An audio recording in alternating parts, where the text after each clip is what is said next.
बिस्मिल्लाहिर्रहमानिर्रहीम।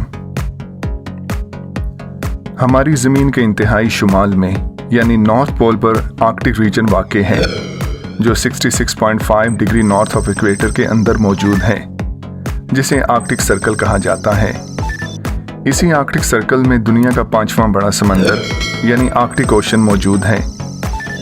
National geographic society के मुताबिक ये समंदर 6.1 मिलियन स्क्वायर माइल्स के वसी और रीज़ रकबे पर मुहित है, जो बर्रे आज़म शुमाली अमरीका और यूरेशिया के हिसार में बंद है। रशिया, अमेरिका, कनाडा, ग्रीनलैंड और नॉर्वे इसके किनारों पर आबाद हैं। आर्कटिक ओशन दुनिया के सबसे बड़े समंदर यानी पैसिफिक ओशन के साथ एक आबी रास्ते के जरिए मुंसलिक होता है। इस आबी रास्ते या आबनाई को बेरिंग स्ट्रेट कहा जाता है, जो अमेरिका और रूस के दरमियान वाक़े है। जबकि दूसरी जानिब ये दुनिया के दूसरे बड़े समंदर यानी अटलांटिक ओशन से भी मिलाप करता है। इस मिलाप में ग्रीनलैंड सी मरकजी रोल प्ले करता है, जो ग्रीनलैंड आइलैंड के पहलू में वाक़े है। नोवा के मुताबिक इस समंदर की औसत गहराई या एवरेज डेप्थ 3955 फीट है, जबकि इसका गहरा तरीन मुकाम मालोए होल है, जिसकी गहराई तकरीबन 18,209 फीट है। इस गहरे तरीन मकाम को 5 डीप्स एक्सपीडिशन ने मुसद्दका तौर पर ऑफिशियली रिकग्नाइज किया है। दुनिया के दीगर बड़े समंदरों की तरह इस समंदर में भी एक ज़ेरे समंदर पहाड़ी सिलसिला मौजूद है, जिसे लेमनोसॉफ रिज कहा जाता है। ये पहाड़ी सिलसिला आर्कटिक ओशन के बेसन को 2 वाज़ेह हिस्सों में तकसीम करता है। जो हिस्सा अमेरिका और रूस की जानिब मौजूद है एमरेशियन बेसन कहलाता है, जबकि रूस और यूरोप की जानिब मौजूद हिस्सा यूरेशियन बेसन कहलाता है। ऐसे पहाड़ी सिलसिले जो ज़ेरे समंदर मौजूद हैं सब मरीन माउंटेन रेंज कहलाते हैं, जैसे मिड ओशन रिज जो ज़ेरे समंदर दुनिया का तवील तरीन पहाड़ी सिलसिला है।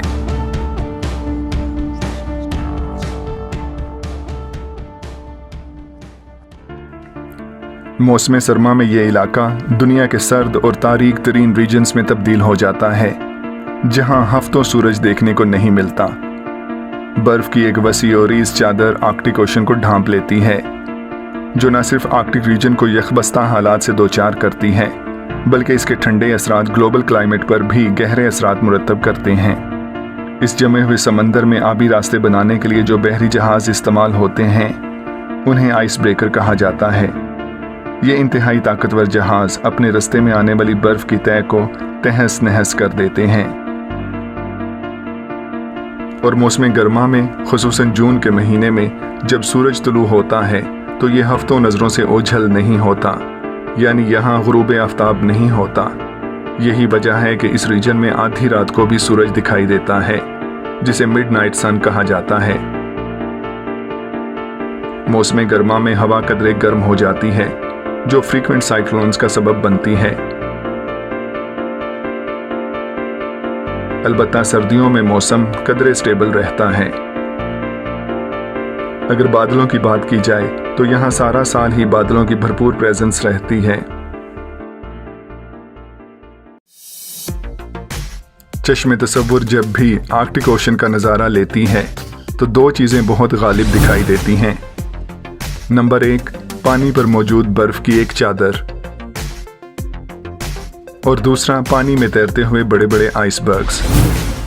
आइए इनका मुख्तसर जायजा लेते हैं। आर्कटिक ओशन को सारा साल ही बर्फ की एक तह जुज़वी तौर पर ढांपे रखती है, मगर मौसम सरमा में ये बर्फ की चादर इस समंदर को मुकम्मल तौर पर अपनी लपेट में ले लेती है, जो एक वसी और रीज़ रकबे पर फैली दिखाई देती है। चूँकि बर्फ की ये तह समंदरी नमकीन पानी के जमने से तश्कील पाती है, इसलिए इसे सी आइस कहा जाता है। जबकि दूसरी जानिब इस समंदर में बड़े बड़े आइसबर्ग्स भी देखने को मिलते हैं। ये तैरते हुए बर्फानी अजसाम समंदरी नमकीन पानी के बजाय ताज़ा पानी से वजूद में आते हैं। आइसबर्ग्स दरअसल ग्लेशियर्स का टूटा हुआ एक हिस्सा होते हैं, जो ग्लेशियर से अलग होकर समंदर में तैरने लगते हैं। बाज़ आइसबर्ग्स पहाड़ों की मानंद बहुत बड़े होते हैं। आइसबर्ग्स एक दिलचस्प और बड़ा मौजू है। इनसे मुतालिक तफसीलात जानने के लिए मुताल्लिका एपिसोड द आइसबर्ग्स मुलाहिजा कीजिए।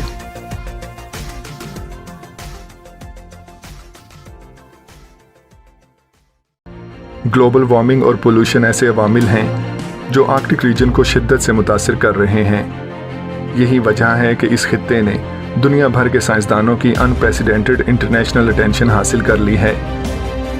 आर्कटिक का पिघलना यकीनन तमाम दुनिया के लिए बड़ी तशवीश का बाइस है। इस ड्रामेटिक चेंज के पेश नज़र ख्याल किया जाता है कि अगर ये ग्लोबल वार्मिंग का सिलसिला यूं ही जारी रहा तो 1940 के बाद इंसानी तारीख में पहली दफ़ा आर्कटिक ओशन आइस फ्री हो जाएगा, यानी इस पर मौजूद तमाम बर्फ़ पिघल जाएगी, जिसके डेवास्टेटिंग इफ़ेक्ट्स पूरी दुनिया को अपनी लपेट में ले सकते हैं।